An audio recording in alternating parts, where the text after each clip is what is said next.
ఇది చూడముచ్చటగా ఉన్నది బెంగాల్ ఎలక్షన్స్. నిజంగా చెప్పాలనంటే అసలు అంతు చిక్కని వింత. ఒకటే రోజుల మొత్తం బెంగాల్ మొత్తం ఎలక్షన్స్ అయిపోవాలని అంటే సుమారు మాకు 2500 కంపెనీలు కావాలా అని చెప్పారు. ఎలక్షన్ కమిషన్ ఏం చేసింది తెలుసా? ఉన్న డీజీపీని తీసిపడదొబ్బింది. కోల్కతా పోలీస్ కమిషనర్ని కూడా తీసిపడేసింది.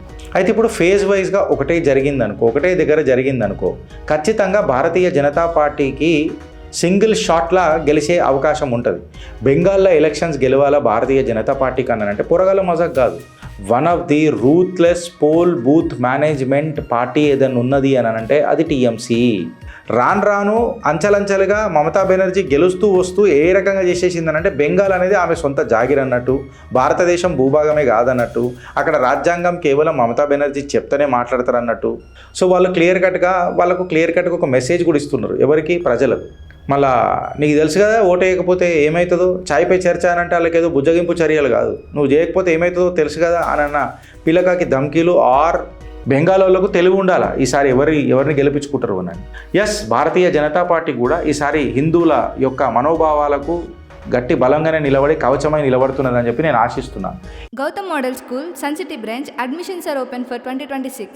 No admission fee, free school uniform and also bus transportation available for nursery to 10th class. Hurry up. Address: Sun City branch opposite Kasturba Trust. Limited seats. Contact us now 8121573123 and 8977113123. Bengal elections ఇది చూడముచ్చటగా ఉన్నది. Bengal elections నిజంగా చెప్పాలనంటే అసలు అంతు చిక్కని వింత ఏంది మన Bengal elections. ఏమైంది గిరీష్ అని చెప్పి మనం అందరం మాట్లాడితే ఇక్కడ మనం అర్థం చేసుకోవాల్సిన విషయం ఏంటంటే బెంగాల్ ఎలక్షన్స్ అయినది. అయితే సెంట్రల్ ఎలక్షన్ కమిషన్ ఏమనుకుంటుందంటే ఇప్పటి నుంచి ఒకటే అట్లా అంటే ఇప్పుడు 2-3 ఫేజ్లలో కాకుండా ఒకటే ఫేజ్లలో మొత్తం ఎలక్షన్స్ చేసేస్తే ఏ రకంగా ఉంటుంది అని చెప్పి జర ఆలోచిస్తున్నారు నిపుణులు. అయితే ఇట్లా చేయాలని అంటే మనకు దగ్గర లాస్ట్ టైము ఇది చేయనీకి మనం 700 కంపెనీలు ఇచ్చిరు సార్, అందుకే ఫేజ్ వైజ్ చేయాల్సి వచ్చింది బెంగాల్లో ఎలక్షన్స్. ఒకటే రోజుల బెంగాల్ మొత్తం ఎలక్షన్స్ అయిపోవాలని అంటే సుమారు మాకు 2500 కంపెనీలు కావాలా అని చెప్పారు. ఎలక్షన్స్ సాఫీగా జరపనీకే మళ్ళీ 2500 కంపెనీలు కావాలనంటే పొరగల మజా కాదు కదా. సెంట్రల్ ఎలక్షన్ కమిషన్ ఏం చేసింది అంటే 2000 నుంచి 2200 కంపెనీలను దించేసింది. ఈ భాగంగా ఎలక్షన్ కమిషన్ ఏం చేసింది తెలుసా? ఉన్న డీజీపీని తీసిపడదొబ్బింది. కోల్కతా పోలీస్ కమిషనర్ని కూడా తీసిపడేసింది. వీళ్ళని అందరినీ రీషఫుల్ చేసి పడేసింది బెంగాల్ పోల్స్లో. దానికంటే ముందు కూడా ఏం చేసిందనంటే 2021 ఇంకా 2018-19 ఆ ఎలక్షన్స్ ఏవైతే జరిగినాయి చూడు బెంగాల్లో, ఆ బెంగాల్లో జరిగిన పోస్ట్ పోల్ వైలెన్స్ మీద ఎవరెవరు ఆఫీసర్ ఇన్ఛార్జ్ ఉన్నారో ఆ ఆరా కంప్లీట్గా తీయాలనంటే నిన్న సాయంత్రం 6 గంటల వరకు మొత్తం సబ్మిట్ చేయాలని చెప్పి హెచ్చరిక జారీ చేసింది. హెచ్చరిక జారీ చేయకపోతే డిపార్ట్మెంటల్ ట్రాన్స్ఫర్లు కాదు, ఇన్ఫ్యాక్ట్ చెప్పాలనంటే ఎంక్వైరీ పెట్టి సస్పెండే అననే ఒక ఉత్తర్వులు కూడా జారీ చేసింది సెంట్రల్ ఎలక్షన్ కమిషన్. అయితే ఇప్పుడు ఫేజ్ వైజ్గా ఒకటే దగ్గర జరిగిందనుకో ఖచ్చితంగా భారతీయ జనతా పార్టీకి సింగిల్ షాట్లా గెలిచే అవకాశం ఉంటుంది. బట్ ఒకటి అర్థం చేసుకోవాల్సింది ఏందనంటే వెనకటికి నాకు తెలిసి ప్రశాంత్ కిషోర్ గారు కూడా ఈ ముచ్చట మాట్లాడినారు. బెంగాల్లో ఎలక్షన్స్ గెలవాలా భారతీయ జనతా పార్టీ కన్నానంటే పొరగాల మజాక్ కాదు.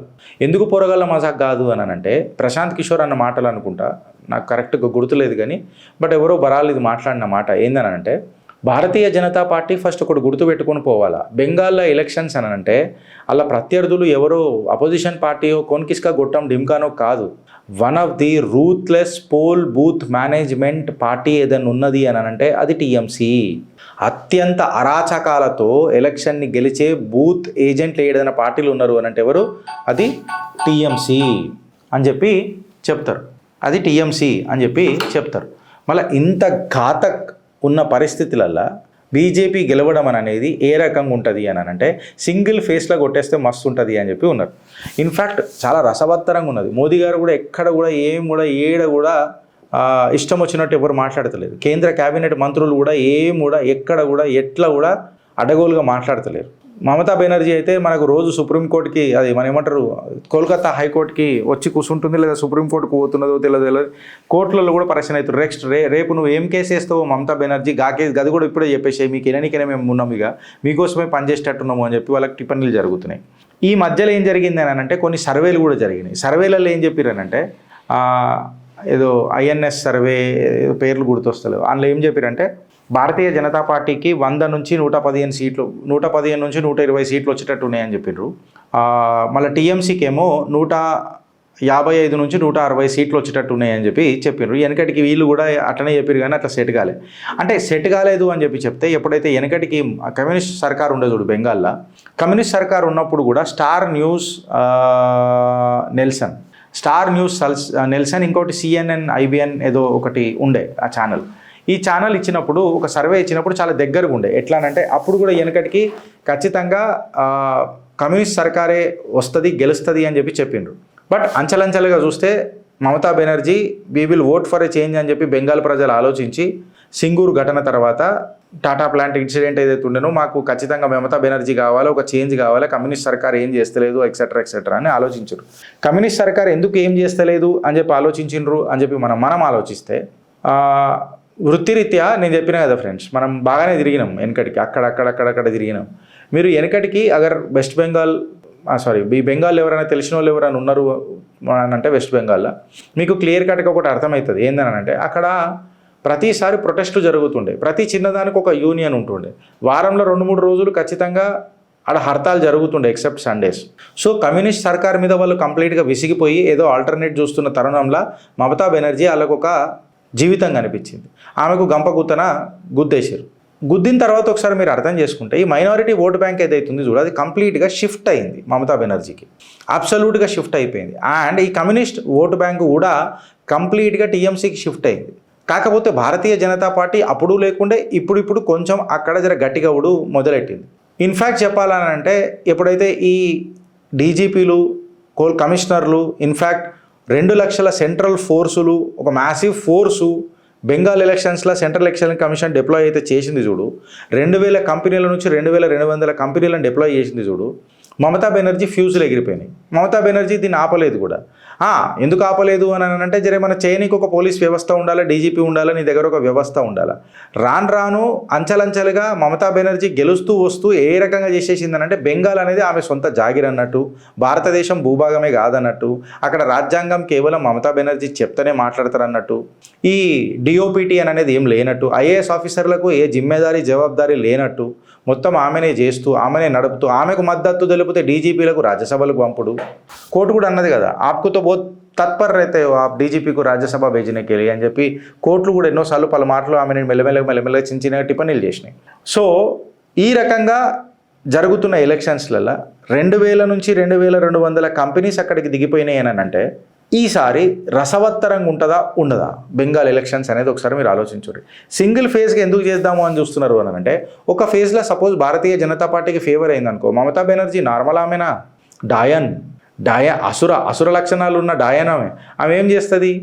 ఆల్రెడీ ఆ ప్రశాంత్ కిషోర్ అన్న మాట correct, one of the strong booth poll management తెలిసిన పార్టీ టీఎంసీ. అన్ని రకాలుగా దాన సండ భేదాలు అంటారు కదా, ఇవన్నీ యూజ్ చేస్తారు వాళ్ళు. వెనకటికి సుమారు 15,000 కేసులు బుక్ అయినాయి ఎలక్షన్ల తర్వాత, ఎలక్షన్ల టైంలో 15,000 కేసులు బుక్ అయినాయి. ఇప్పటిదాకా కేసులు ఏం బుక్ అయినాయి అని ఆరాధిస్తున్నారు మొత్తం కంప్లీట్గా, ఆ ఆఫీసర్లను నిలదీస్తున్నారు. సో ఖచ్చితంగా ఈసారి ఈ కంపెనీస్ లాస్ట్ టైం లాగా పోల్ వాయిలెన్స్ జరగకుండా ఆపే ప్రయత్నం అయితే ఖచ్చితంగా జరుగుతున్నది ఫ్రెండ్స్, అందులో డౌటే లేదు. బట్ ఇది ముంగటికి ఎట్లా పోతుంది, ఏం పోతుంది అని అనేది మనం జర గట్టిగా ఆలోచించాల్సిన విషయం. ఎందుకు అని అంటే చాయ్ పే చర్చా టీఎంసీ ఆల్రెడీ మొదలెట్టేసింది. వాళ్ళకు క్లియర్ కట్గా తెలుసు ఏ పాకెట్లలో ఓట్లు వస్తాయో తెలుసు, ఏ పాకెట్లలో ఓట్లు పడాయో కూడా వాళ్ళకు ముందే తెలుసు. రూత్లెస్ పార్టీ కదా పోల్ మేనేజ్మెంట్లో, బూత్ మేనేజ్మెంట్లలో. సో వాళ్ళు వాళ్ళకు క్లియర్ కట్గా ఒక మెసేజ్ కూడా ఇస్తున్నారు ఎవరికి, ప్రజలకు. మళ్ళా నీకు తెలుసు కదా ఓటు వేయకపోతే ఏమవుతుందో, చాయ్ పే చర్చ అని అంటే వాళ్ళకి ఏదో బుజ్జగింపు చర్యలు కాదు, నువ్వు చేయకపోతే ఏమవుతుందో తెలుసు కదా అన్న పిల్లకాకి ధమ్కీలు, ఆర్ నిజంగా చెప్తే సీరియస్ ధమ్కీలు. ఇవి పిల్లకాకి ధమ్కీలు కాదు, ఎందుకంటే వెనకటికి చేసిండ్రు, ఈసారి కూడా వాళ్ళు ఖచ్చితంగా చేస్తారు. ఈ తరుణంలో సింగిల్ ఫేస్లలో ఒకటేసారి కొడదామని చూస్తుంది భారతీయ జనతా పార్టీ. పలుమార్లు కోర్టుల దగ్గరకు వచ్చి, పబ్లిక్ దగ్గరకు వచ్చి మమతా బెనర్జీ కూడా ఎన్నోసార్లు ఒక కథ చేసింది. ఏంటంటే ఒక రాష్ట్రపతి పాలన పెట్టేస్తారు బెంగాల్లో అని ఎన్నోసార్లు మాట్లాడింది. మోదీ గారు కానీ లేకపోతే భారతీయ జనతా పార్టీ కానీ ఎక్కడ కూడా ఈ పంచాయతీ మాట్లాడలే, రాష్ట్ర పాలన దిక్కు పోలే. నాకేమనిపిస్తుందంటే ఈసారి ఖచ్చితంగా ఏదైనా పాజిటివ్ వేవ్ ఉంటే భారతీయ జనతా పార్టీ టీఎంసీకి అయితే అంత ఈజీగా అయితే ఉండదు. ఎప్పుడైతే ఇంత రీఎన్ఫోర్స్మెంట్లు ఆడికి దిగినాయి చూడు ఇన్ని కంపెనీస్ ఇంత ఘాతక దిగినాయి చూడు, ఖచ్చితంగా మమతా బెనర్జీకి నీళ్లు మింగాల. నీళ్లు మింగి సపోజ్ మనం అనుకున్నది బెంగాల్లో ప్రభుత్వం వస్తే ఎందుకు ఈ అవసరం బెంగాల్కి అని చెప్పి నేను మాట్లాడుతున్నా అంటే, ఇప్పుడు సింగూరు విషయంలో టాటా నానో ప్రాజెక్ట్ని మమతా బెనర్జీ ఎలగొట్టింది, పక్కకు పెట్టింది. సరే, నువ్వు టాటా నానో ప్రాజెక్టు రతన్ టాటా తప్పు చేసిండు, నువ్వు కంపెనీని తీసి పడదొబ్బిను, ఫ్యాక్టరీని తీసి పడదొబ్బిను. బట్ నీ జిందగీలో ఒక ఫ్యాక్టరీ అన్న తీసుకొచ్చినావా ఇన్ని సంవత్సరాల ముఖ్యమంత్రి హయాంలా? నువ్వేం తేలే. బెంగాల్లో అందరూ వెనకడికి బీహార్ వలసవాదులు అని ఉంటుండే, ఇప్పుడు బెంగాల్ వలసవాదులు తయారయ్యారు దేశం మొత్తంలో. నేను భవిష్యవాణి చెప్పడానికి ప్రయత్నం చేస్తలేను, ఇది ఫ్యాక్టు.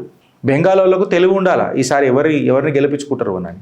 ఎస్, భారతీయ జనతా పార్టీ కూడా ఈసారి హిందువుల యొక్క మనోభావాలకు గట్టి బలంగానే నిలబడి కవచమై నిలబడుతున్నదని చెప్పి నేను ఆశిస్తున్నాను. ఎందుకు అని అంటే, లాస్ట్ టైం ఎలక్షన్ చూసిన తర్వాత మోదీ సర్కార్ కూడా ఈసారి చాలా అప్రమత్తమైంది. సింగిల్ ఫేస్గా కంప్లీట్ చేసేద్దాము, ఈ డీజీపీ పోలీస్ కమిషనర్లను కూడా మార్చేసి ఒక పట్టు సాధిద్దాము అనే ఉద్దేశంలో ముంగడికి తీసుకొని పోతున్నారు.